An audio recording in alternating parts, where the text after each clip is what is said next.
At ngayon para sa detalye ng ating mga balita, sugatan ang Chief of Police ng Bagabag, Nueva Vizcaya at misis nito matapos bumangga ang sinasakyang SUV sa isang dump truck kahapon, ika-4 ng Pebrero sa Barangay Nueva Era, Cabanatuan, Isabela.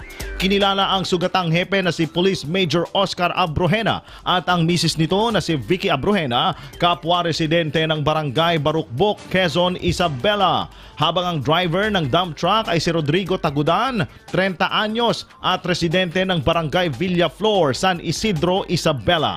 Ayon sa pagsisiyasat ng pulisya, binabaybay ng dalawang bihikulo ang magkasalungat na direksyon kung saan pagdating sa pinangyarihan ng insidente nawalan umano ng kontrol sa Manibela si Oscar Abrojena dahilan upang pumasok ito sa linya ng paparating na dump truck at mabangga ito. Bilang resulta, nagtamo ng sugat sa ang dalawang lula ng SUV habang hindi naman nasaktan ang driver ng dump truck. IFM News.